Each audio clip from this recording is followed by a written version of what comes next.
감사합니다. 할렐루야.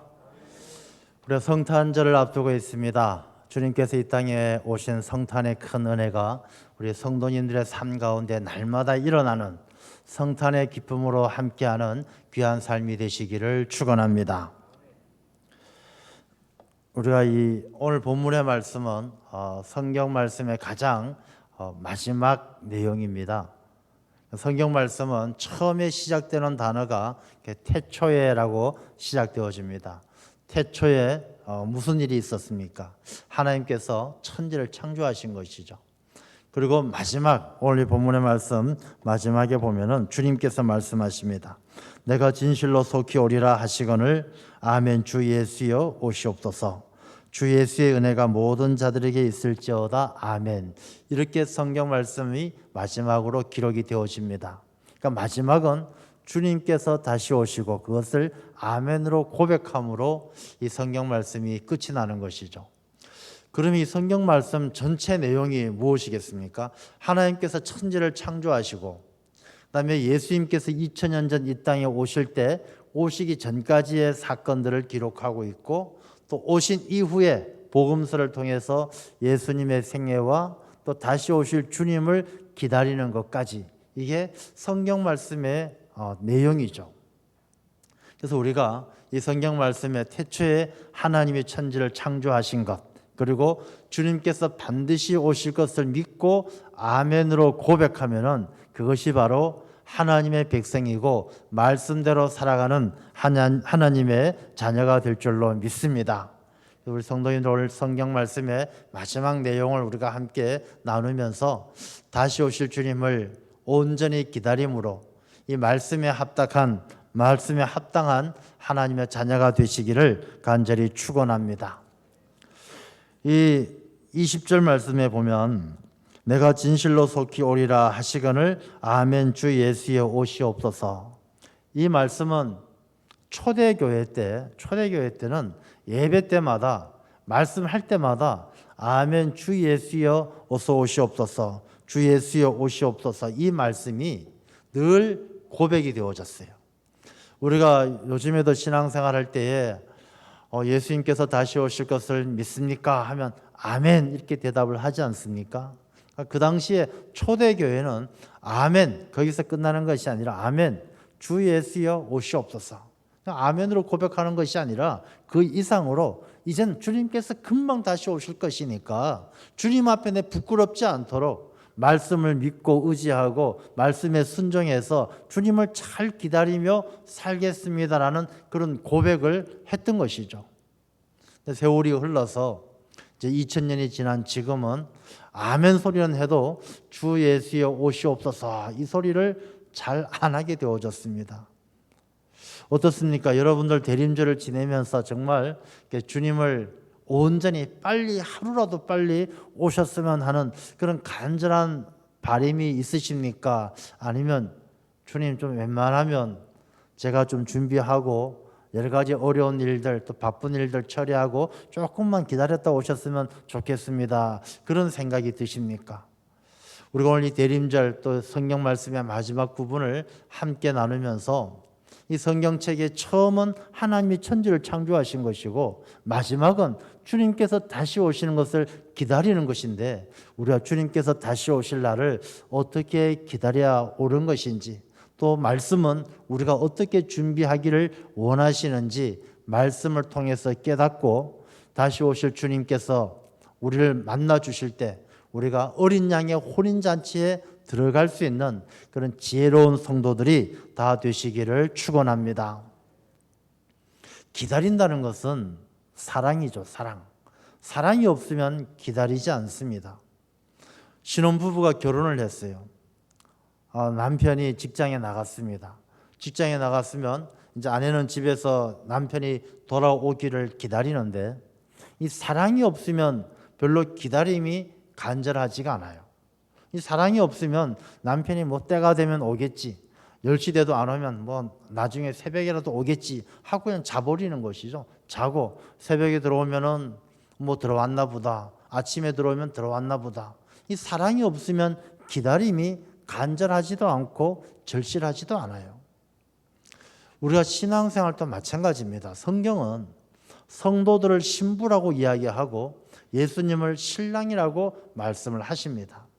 그리고 마지막 때가 되면 요한계시록을 통해서도 어린 양의 혼인잔치 이야기가 나오시는데, 이 예수님께서 신랑이 되셔서 이 땅에 다시 오실 것이고, 마태복음 25장에 나와 있는 것처럼 이 지혜로운 다섯 처녀처럼 예수님 신랑을 잘 기다리는 사람은 혼인잔치에 들어가지만, 제대로 기다리지 않았던 어리석은 다섯 처녀는 문이 닫히고 들어가지를 못하고 그냥 바깥에서 슬피 울며 지내게 되는 것이죠.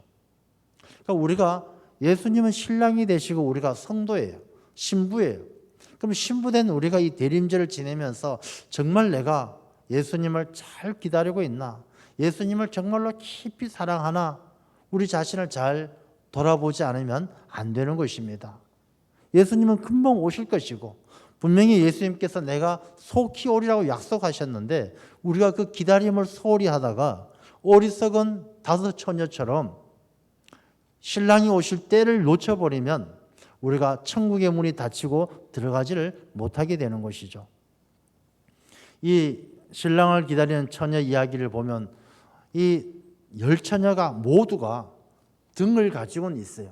등불을 가지고 있는데, 이 어리석은 처녀는 등불은 있지만 기름이 없어요. 기름도 없고 신랑에 대한 간절히 기다리는 사모함이 없기 때문에 에이, 때가 되면 오겠지 하고 기다리는 척 하다가 졸다가 잠들어서 때를 놓치는 것이죠.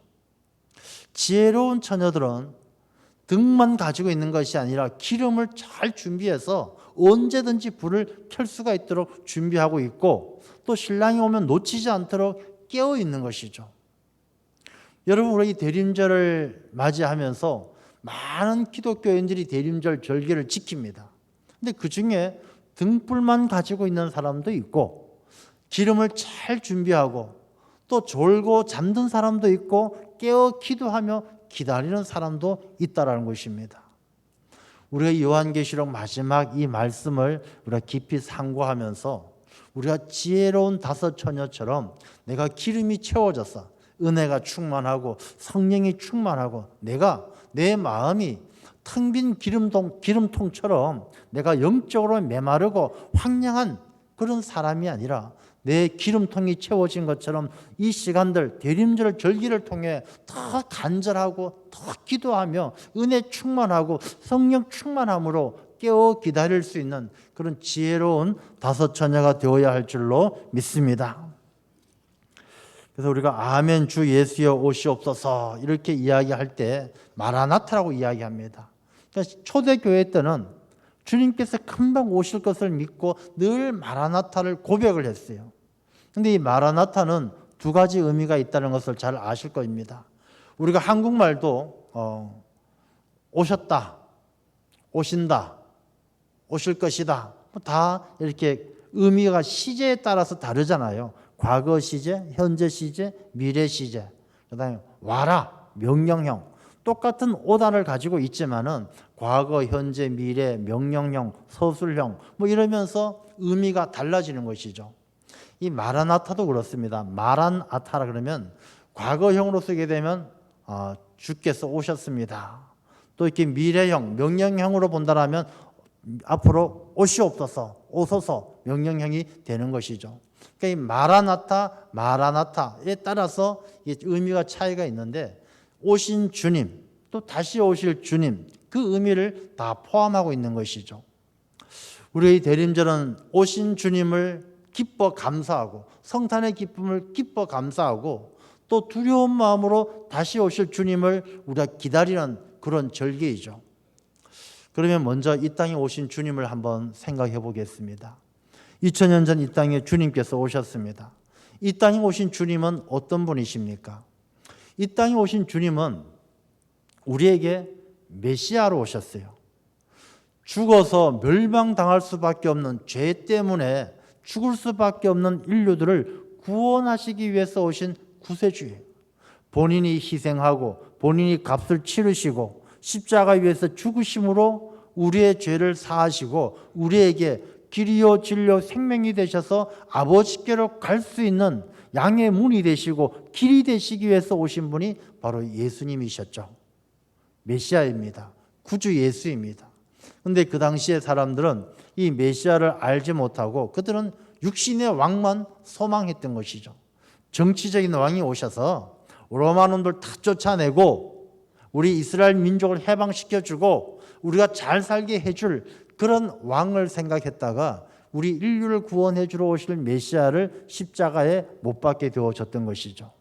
물론 그 모든 일들이 하나님의 섭리 가운데 있었던 일이고 예수님께서 이 땅에 오셨던 그 사건은 우리를 구원하시고 우리에게 구원의 길을 열어주시기 위해 메시아로 이 땅에 오신 주님이셨습니다. 그렇다면 다시 오실 주님은 어떤 분이실까? 2000년 전에 오셨던 그 예수님처럼 우리를 구원하시기 위해서 오시는 구세주 메시아이실까?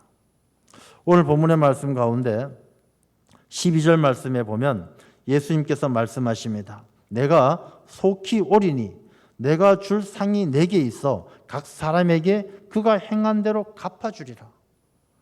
다시 오실 주님은 2000년 전에 오신 주님하고 다른 분이세요. 그 본성이 그 성품이 다르다는 것이 아니라 역할에 있어서 2000년 전에는 구원의 메시아라면 다시 오실 주님은 심판의 주로 오시는 분이세요.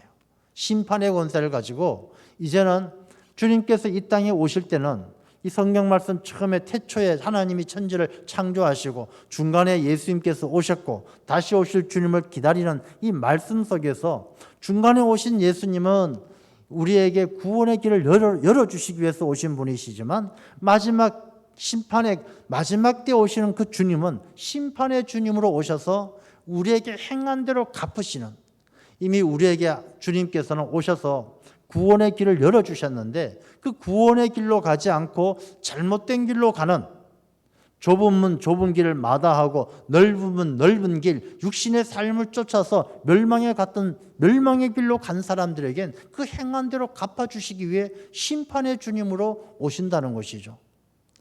그러면 우리가 2000년 전에 이 땅에 오실 주님을 기다렸던 그들의 마음과는 다른 마음을 가져야 되는 것이죠.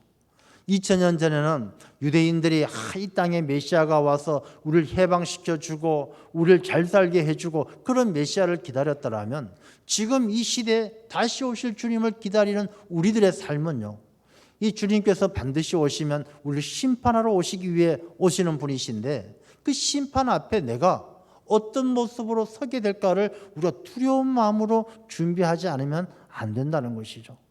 그래서 이 대림절을 지내면서 그냥 마냥 2000년 전에 오셨던 그 주님만 생각하면서 뭐 메리 크리스마스 하고 여기에서 멈춰서는 안 된다는 것이죠. 주님께서는 반드시 내가 속히 오리라라고 예언을 하셨고 약속을 하셨고 그 약속은 반드시 이루어질 것인데 그날을 우리가 어떻게 준비할까? 두려운 마음을 가지고 준비해야 한다는 것입니다. 우리가 그날을 어떻게 준비할 것인가에 대해서는 이 요한계시록의 말씀들을 하고 계셔요. 이 요한계시록은 예수님께서 사도 요한을 통해 보여준 환상과 그 말씀들을 정리한 내용이고 이 종말론적 신앙을 담고 있는 것이죠. 마지막 때, 심판의 그때, 주님께서 다시 오실 그때에 어떤 일이 일어날 것인가를 기록하고 있습니다. 그런데 아쉽게도 이 요한계시록은 굉장히 어렵고 난해해요. 이 말씀을 딱 읽으면 명확하게 언제쯤 오시고 어떻게 오시고 무슨 와서 어떤 일을 하실 것이고 명확하면 좋겠는데 이 말씀을 읽어보면요 참 난해하거든요. 두루마리가 나오고 용이 나오고 나팔 소리가 나오고 음녀가 나오고 14만 4천 명이 나오고 이게 도대체 뭘 의미하는지 알기가 쉽지가 않아요. 왜 요한계시록은 이렇게 난해하고 알기가 쉽지 않을까? 이유가 있죠.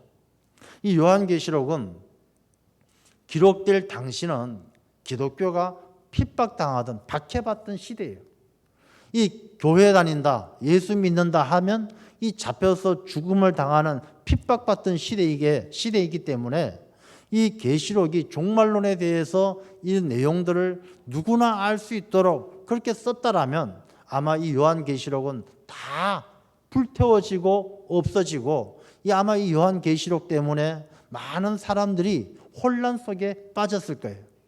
그래서 이 요한계시록은 그 당시의 시대적 배경 속에서 정말로 예수 그리스도를 영접하고 하나님의 말씀을 깊이 깨닫고 이해하고 하나님의 말씀에 순종하는 사람들이 기도하는 가운데 깨달을 수 있도록 그렇게 이 말씀들이 기록된 거예요. 그러니까 이 요한계시록이 어렵고 난해하게 여겨지는 것이죠. 대신에 이 말씀을 깊이 읽고 묵상하고 믿음 가운데서 하나님께서 성령으로 조명해 주실 때 이 계시록을 통해서 다시 오실 주님의 놀라운 신비를 만나게 되는 것이죠. 그런데 이렇게 계시록이 어렵다 보니까 많은 사람들이 너무 자의적으로 해석해요. 자기 편한 대로. 신천지도 보면은 14만 4천 명. 신천지 안에 들어와서 14만 4천 명이 돼야 뭐 말세 때에 영원 죽지 않고 영생을 얻는다. 이 계시록을 자기들 마음대로 해석을 하는 거예요. 그래서 뭐 신천지뿐만 아니라 많은 이단들이 계시록을 가장 많이 인용을 해서 사람들에게 겁도 주고 협박도 하고. 우리가 계시록 통해서 마지막 때 휴거에 대해서 가장 우리나라가 시끄러웠던 게 아마 92년도에 다미 선교회였을 겁니다. 다미 선교회. 다가올 미래를 준비하라라고 이장님이라는 사람이 책을 썼죠. 그래서 그 다가올 미래를 줄여서 다미 선교회라고 이름을 붙여서 이제 이단 종교. 그 당시 교회에서 다 이단으로 했던 그 단체가 바로 다미 선교회죠. 근데 이 이장님이라는 사람이 다미 선교회를 통해서 1992년 10월 28일 밤 12시 휴거가 일어나서 심판이 오고 종말이 와서 이 땅에서 한 10억 명 정도가 휴거된다라고 이야기를 했어요. 근데 사람들이 믿었어요. 그 당시 90년대가 노스트라다무스가 1999년이면 지구에 종말이 온다고 했어요. 뭐 전 세계적으로 시끌시끌했어요. 그냥 반은 안 믿었지만 반신반의하면서 지구의 종말 여기에 대한 관심이 높았던 때예요. 거기다 다미 선교회가 그렇게 이야기를 하니까 언론들과 방송들이요 그걸 대대적으로 이렇게 뉴스를 전했어요. 다미 선교에서 얘기하는 것을 과연 휴거가 있을 건가 없을 건가 방송국에서 찍고 막 생방송 촬영하고 PD 수첩에 나오고 이런 일들이 많아서 굉장히 그것이 사회적인 이슈가 됐었습니다. 그 당시에 다미 선교의 사람들이 와가지고 나는 이제 곧 휴거되고 죽을 거니까 이 세상을 떠날 거니까 이게 좋은 일에 써주세요라고 헌금한 금액이 34억이었어요. 그러니까 92년도니까 벌써 한 30년 된 이야기죠. 그때 30년 전에 34억이라는 돈이 선교에 모일 정도로 많은 사람들이 미혹당했죠. 근데 휴거가 일어났습니까? 안 일어났죠. 이장님이라는 사람은 사기죄로 잡혀갔죠. 사기죄가 휴거가 안 일어나서 사기죄가 아니라 이 당시에 이장님 씨가 가지고 있었던 채권이나 이런 것들이 만기가 1993년, 94년짜리 만기를 가지고 있었던 것이죠. 그러니까 자기는 92년도에 지구가 종말이 온다라고 말을 하면서 자기 채권은 93년, 94년 만기를 가지고 있으니까 휴거가 없다는 것, 종말이 없다는 걸 알면서도 속였다고 해서 사기죄로 구속이 됐죠. 지금은 나와가지고 마포에 새하늘 교회를 하다가 건강이 안 좋아서 그냥 활동을 잘 못하고 있다는 이야기를 듣고 있는데 이답게라는 이름으로 감옥에 갔다 나와서 활동을 했죠. 그러니까 이렇게 다미 선교회뿐만 아니라 많은 이단과 사입이 지금 우리나라에 자기가 예수님이다, 자기가 오늘 본문에 나오는 것처럼 광명한 새벽별이다, 하나님이다 이렇게 이야기하는 사람들이 얼마나 많습니까? 그런 사람들이 많은 부분에 있어서 이 요한계시록을 가지고 임의적으로 자의적으로 자기 마음대로 해석하고 있는 것을 볼 때에 우리 성도들은 이 계시록에 대해서 더 정말로 말씀을 깊이 묵상하고 마지막 때에 흔들리지 않는 믿음을 잘 지켜갈 수 있는 그런 신앙을 가져야 한다는 것입니다. 그래서 예수님께서는 다시 오실 때는 심판의 주로 오셔요. 그래서 사람들은 심판의 주로 오실 주님에 대해서는 두려운 마음을 갖죠. 야, 어떻게 무섭잖아요. 심판한다니까. 그래서 사람들 신앙생활을 하면서도 이 사람들은 두 부류의 사람들이 있어요. 어떤 사람들은 현세지향적인, 그러니까 이 땅에서 열심히 살고 이 땅에서 착한 일하고 이 땅에서 복 받는 것이 신앙생활을 잘 하는 것이다 라고 생각하는 사람이 있어요. 또 어떤 사람은 내세지향적인 사람이 있어요. 그러니까 이 땅에서는 힘들고 어려워도 천국 가서 복 받으면 된다. 그냥 천국만 생각하고 이 땅에서는 뭐 내가 떡이 되든지 밥이 되든지 신경도 안 쓰고 그냥 기도만 하고 말씀을 읽고 천국 가서 복 받으면 된다. 이렇게 생각하는 분들도 있어요. 예수님께서 과연 이 땅에 오셨을 때 어떤 분들을 기뻐하실까요? 여러분, 우리 신앙이란 것은요, 내세지향, 현세지향 그런 거 없어요. 똑같은 얘기예요. 우리가 내세를 지향한다고 해서 우리가 천국 가서 복 받는다고 해서 천국만 생각하고 이 땅에서는 아무렇게나 살아도 된다? 그건 올바른 신앙이 아니에요. 현세지향이라고 해서 이 땅에서만 착하게 살면 되지 뭐 천국은 내가 몰라, 갈지 안 갈지도 모르고 우리가 하나님 나라 가서 복 받는 건 내가 관심도 없고 그냥 이 땅에서만 착하게 살고 이 땅에서만 열심히 살면 돼 라는 것도 옳은 것이 아니에요. 우리가 성경 말씀을 깊이 이해해 보면 우리 야고보서에도 행함과 믿음의 이야기가 나오잖아요. 이 행함이 없는 믿음은 죽은 믿음이고 거짓된 믿음이고 이 믿음은 행함으로 증거되는 거예요. 그래서 믿음이 내세적 하나님 나라를 지향하는 것이고 이 행함이 현세적 세상을 지향하는 것이라면 믿음과 행함은 다른 것이 아니라 하나라는 것이죠.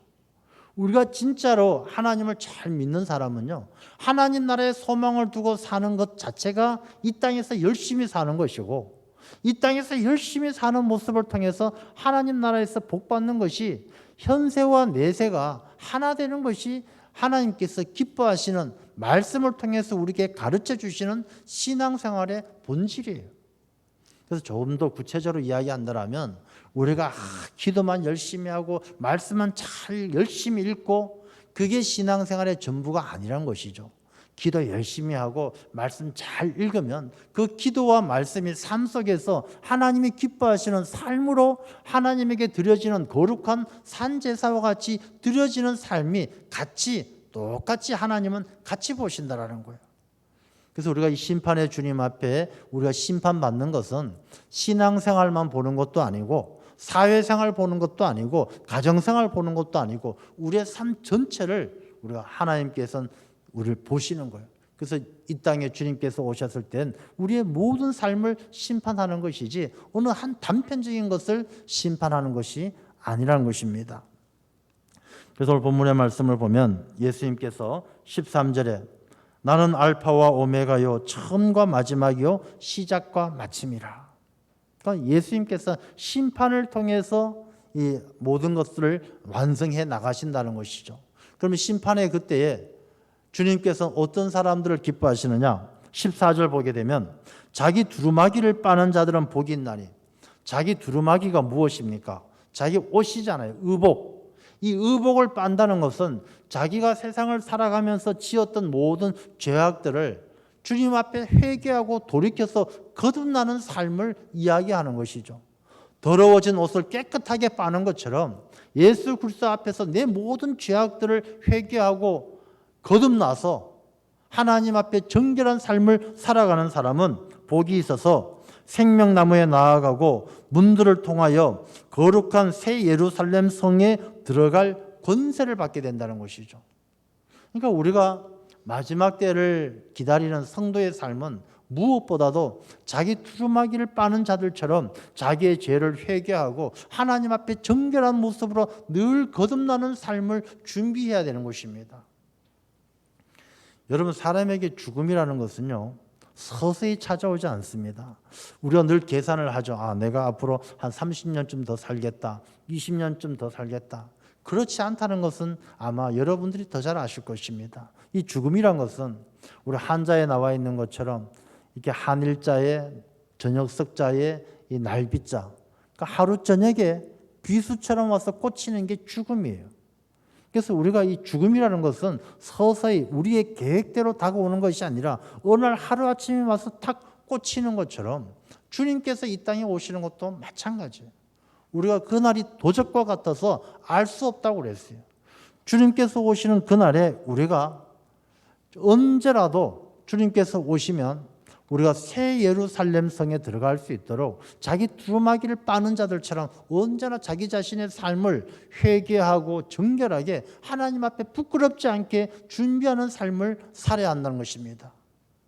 15절 말씀을 보면 거기에 들어가지 못하는 사람들, 성 밖에 있는 사람들은 개들, 점술가들, 음행하는 자들, 살인자들, 우상 숭배자들, 거짓을 좋아하며 지어내는 자는 다 성 밖에 심판의 그날에 새 예루살렘 혼인잔치에 들어가지 못하고 버림받고 성 밖에 지옥 형벌을 받는다는 것입니다. 개들이라는 것이 어떤 사람이냐면 이 개들은요, 옛날 이 시대는 하나님을 믿지 않고 이방인들을 개들이라고 그랬어요. 그래서 이 개들이라는 말은 예수 그리스도를 영접하지 않고 믿음이 없는 자들이에요. 예수님을 알지 못하고 그분을 믿지 않는 자들이 바로 개들과 같다. 이방인들이라는 것이죠. 영적인 이방인들, 점술가들, 하나님을 믿지 아니하고 세상의 미신을 의지하고 이 세상의 것들을 따라 그런 이야기를 합니다. 똑같은 일이 있어도 믿음의 사람은 하나님의 은혜라고 고백하고 믿음이 없는 사람들은 우연이라고 생각합니다. 우연히 일어났다. 우리가 진화론과 창조론도 같은 맥락 아니겠습니까? 우리 인간들이 존재하는 것은 하나님께서 우리를 창조하신 하나님의 은혜라고 생각하지만 진화론에 있어서는 우연히 생명이 만들어진 것이죠. 진흙 구덩이 속에서 우연히 생명이 세포가 만들어져서 그게 진화되어져서 사람도 되고 코끼리도 되고 뱀도 되고 다 되어졌다라는 게 진화론 아니겠습니까? 그러니까 똑같은 일이라도 하나님의 은혜로 고백하는 사람들은 믿음의 사람들이고 우연이라고 생각하는 사람들은 바로 점술가들이에요. 그러니까 세상의 미신을 따르는 사람들이죠. 살인하는 자들, 음행하는 자들. 음행이란 것은 자기 즐거움을 따라서 신랑을 버리고 다른 남자를 만나는 것은 음행 아니겠습니까? 그러니까 우리가 신부된 성도들이 신랑 대신 예수 그리스도 이외에 세상의 것들을 사랑하면 그게 바로 음행하는 자들이죠. 내가 신부가 되었어요. 성도가 되었고 기독교인이고 그리스도인이다라고 생각하면서 정작 예수님을 사랑하지 않고 세상의 것들, 돈을 사랑하고 세상의 즐거움을 사랑한다면 음행하는 자들이죠. 살인하는 자들, 다른 사람들을 미워하고 저주하고 그런 자들이 살인자들, 우상 숭배자들. 그리고 우상 숭배라는 것은 탐심이 우상 숭배라고 그랬어요. 자기 욕심 따라 살아가는 사람들이 우상 숭배예요. 거짓말하는 사람들. 이런 사람들은 심판의 주님께서 다시 오실 때에 이 바깥 성 바깥 예루살렘 새 예루살렘 성 바깥 하나님 나라 바깥에서 버림받게 된다라는 것입니다. 우리가 다시 오실 주님을 기다린 우리들은 자기 두루마기를 빠는 것처럼 내 죄를 회개하고 주님께서 다시 오시는 그날에 부끄럽지 않는 삶을 살아야 될 줄로 믿습니다. 또한 이 말씀 가운데요. 18절 19절 말씀을 보면 18절에 보면 이 두루마리의 예언의 말씀을 듣는 모든 사람에게 증언하노니 만일 누구든지 이것들 외에 더하면 하나님이 이 두루마리에 기록된 재앙들을 그에게 더하실 것이요. 또 19절엔 이 말씀에서 제하여 버리면 하나님이 두루마리에 기록된 생명나무와 및 거룩한 성에 참여함을 제하여 버리시리라. 이 말씀은 이제 우리가 주님께서 다시 오실 날을 기다리는 두려운 마음으로 살아갈 때에 하나님의 말씀을 통해서 우리에게 주신 것들을 하나라도 더하거나 제하면 안 된다는 것입니다. 이 말씀을 하나님의 음성으로 받아들이고 믿음으로 순종해야 한다는 것입니다. 왜 이런 말씀을 하느냐 하면은 물론 지금도 많은 사람들이 성경 말씀을 해석함에 있어서 더하기도 하고 제하기도 합니다. 자기들이 가지고 있는 이념과 사상에 따라서 하나님의 말씀을 바꾸기도 합니다. 그러나 요한계시록이 기록된 이 당시에는요 더 심했어요. 그러니까 이 당시에는 이 많은 초대교회 때부터 이단들이 있어가지고 이 하나님의 말씀을 어떤 거는 그 당시에는 이렇게 성경이 66권 정경으로 안 돼 있었잖아요. 그러니까 이 성경이 정경으로 되기 전에는 사람들이 이건 성경 하나님의 말씀이다, 맞다, 틀리다 이 논란이 많았던 것이죠. 특히 그 당시에는 마르시온주의자들은요, 마르시온이라는 사람이 중심으로 해서 그 파들은 어떤 주장을 했느냐 하면 이 성경은 구약 예수님 오기 전에 하나님하고 예수님 오신 이후의 하나님은 다른 하나님이라고 생각했어요. 예수님 오시기 전에 하나님은 찌질한 하나님, 맨날 자기 유대인들만 챙기고 유대인들을 핍박하면 막 대신 싸워서 죽이고 복수하고 참 찌질하신 하나님이고, 신약의 하나님은 인류의 죄를 용서하시고 독생자를 내어주신 하나님, 인류의 죄를 용서해 주시고 사랑으로 끌어안으시는 하나님. 그래서 이 마르시오는 구약의 하나님과 신약의 하나님은 서로 다른 존재라고 봤어요. 그래서 성경 말씀을 기록할 때에도 구약의 하나님을 싹 다 빼고 자기 입맛에 맞는 신약의 하나님, 자기가 생각하는 좋은 하나님, 그것만 이 말씀 필사에 넣었던 것이죠. 그래서 이 마르시온주의자들이 성경을 필사할 때는 다른 하나님 빼고 자기들 좋아하는 하나님만 기록을 했던 것이죠.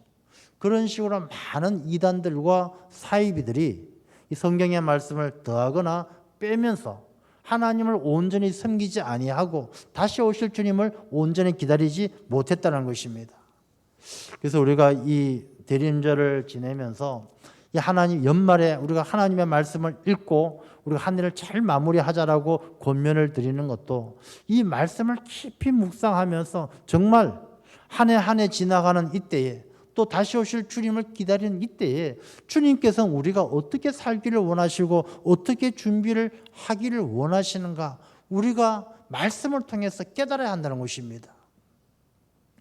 마지막에 보게 되어지면 20절 말씀에 이것들을 증언하신 이가 이르시되 내가 진실로 속히 오리라 하시거늘 아멘 주 예수의 오시옵소서. 우리가 예수님의 말씀 가운데 아멘 주 예수의 오시옵소서라고 답하는 것처럼 이 성경 말씀 안에 우리가 아멘이라고 답할 수 있는 그런 믿음을 가져야 한다는 것입니다. 여러분, 아멘 소리가 참 잘 안 나와요. 왜냐하면요, 이 아멘은 아무나 할 수 있는 게 아멘이 아니에요. 계시록 3장 14절을 보게 되면 라오디게아 교회에 대해서 예수님께서 말씀하실 때 예수님이 자기 자신을 어떻게 소개하느냐 하면은 아멘이 되시고 충성된 증인이 되시고 참된 증인이 된 이가 이르시되 하면서 예수님 스스로가 아멘이다라고 소개를 하셔요. 그래서 이 아멘이라는 말의 뜻은 믿습니다, 그렇게 되기를 소망하며 전적으로 믿습니다라는 고백이 아멘이라는 단어의 뜻인데 예수님은 스스로가 아멘이라고 이야기하셔요. 그래서 이 말씀의 의미가 뭐냐 하면 예수님께서 내 안에 계실 땐 그게 믿어지고 고백되어지고 아멘으로 답해줄 수 있는 거예요. 그럼 내 안에 예수님이 없으면 아멘 소리가 안 나와요. 왜? 내 안에 예수님이 없고 내가 주인이기 때문에 목사님이 말씀을 하시든 성경을 읽든 누가 무슨 말을 하더라도 내가 판단하는 거예요. 야, 들어보니까 저 말은 맞는 것 같으네. 아멘 해줄까? 그래, 알았다, 아멘 해주고. 또 내 생각이 틀려요. 이건 내 생각하고 틀린데 이건 아멘 할 게 아닌데, 야, 엉뚱한 소리 하지 마라. 이 꾹 다물고 대답도 안 해요. 내 안에 주님이 없으면 하나님의 음성을 들어도 아멘이란 고백이 나오지 않아요. 우리가 아멘 주 예수의 오시옵소서라고 고백하는 것은 내 안에 예수 그리스도가 삶의 중심이 되고 주인이 되어질 때 고백할 수 있는 고백인 줄로 믿습니다. 그래서 우리가 이 아멘이라는 것은요, 여러분들이 깊이 생각하셔야 돼요. 그냥 아멘 해주면은 그냥 큰 인심 쓰는 것 같고, 목사님 좀 기분 좋으라고 아멘 한번 크게 해주고, 그런 아멘이 아니에요. 아멘은 내 안에 예수님이 함께 하시고 예수님께서 이 말씀에 내가 고백하기를 원하시고 순종해서 내가 아멘으로 고백합니다라는 마음이 압축되어져 있을 때 아멘, 이 대답이 나오는 것입니다. 우리가 살아갈 때 오직 주님이라고 한번 생각해 보십시오. 이 초대교회 때는 아멘 주 예수의 오시옵소서라고 이야기하는데 우리가 살아가는 지금 이 시대는 내 마음의 중심에 주님께서 오셔서 주님이 주인이 되셔야 아멘도 되고, 주님께서 내 삶의 주인이 되셔야 다시 오실 주님도 기다릴 수 있는 거예요. 여러분, 오직 주님이어야 할 줄로 믿습니다. 그래서 제가 만약에 여러분에게 한두 가지 물어볼게요. 그래서 여러분이 진짜 마음속에 주님이 계신다라면 오직 주님이란 답이 나올 것이고, 아마 그렇지 않은 분들은 입 꾹 다물고 계실 겁니다. 제가 묻는 질문에 진짜 한번 잘 생각하고 내 마음속의 감동대로 한번 대답을 해보시기를 바랍니다. 코로나를 물리치고 이 땅을 고쳐주실 분은 누구십니까? 오직 주님밖에 없죠. 우리 가정을 지켜주시고 우리 교회가 화목하고 우리 교회를 통하여 하나님의 영광을 드러내게 하실 분은 누구십니까? 오직 주님밖에 없어요. 여러분, 코로나 이 땅에서 고쳐주실 것은 백신도 아니에요. 치료약 아니에요. 백신, 치료약 아무리 나와도 변이가 생길 뿐만 아니라 또 다른 역병이 나오고 이 세상의 모든 질병을 어떻게 다 고치겠습니까? 우리의 병을 고쳐주시고 우리를 화목하게 하시고 우리를 하나님의 자녀되게 하시는 분은 오직 주님밖에 없는 줄로 믿습니다. 그렇게 오직 주님이 내 삶의 주인이 되어지면요, 아멘, 주 예수여 오시옵소서, 그 고백이 나의 고백이 될 줄로 믿습니다. 우리가 이 대림절은요, 지혜로운 5 처녀가 되는 시간이에요. 내 빈 10년 가운데 주님께서 다시 오실 때 밝힐 등불을 켜기 위해서 기름으로 채우는 시간이에요. 은혜 충만, 성령 충만, 말씀 충만, 내 마음속에 정말 뜨겁게 예수 그리스도가 주인 되어서 이 기름이 채워지는 시간이 대림절의 시간이 되어야 한다는 것입니다. 다 지혜로운 5 처녀는요, 깨어 기다리는 거예요. 이런 대림절을 지나고 성탄절을 보내면서도 메리 크리스마스 하고 인사하지만 정작 내 심령은 잠들어 있어요. 오시려면 오시고 때 되면 알아서 하시겠지. 뭐 위대하시고 전지전능하신 분이니까, 나보다 더 똑똑하시니까 하나님 때 되면 오시든지 말든지 알아서 하십시오. 나는 그냥 먹고 살기 바쁘니까 열심히 살겠습니다. 잠든 심령이에요. 이런 심령은 어리석은 5 처녀처럼 기름을 준비하지 못하고 깨어있지 못해서 주님께서 오시는 날에 천국잔치 못 가게 되는 것입니다. 우리 모든 성도님들 지혜로운 5 처녀처럼 우리가 기름이 충만하고 깨어 기도하며 주님께서 다시 오실 때에 어린 양 혼인잔치에서 큰 기쁨을 누리시는 귀한 삶이 되시기를 축원합니다. 기도하겠습니다. 아버지 하나님, 다시 오실 주님을 기다리는 대림절,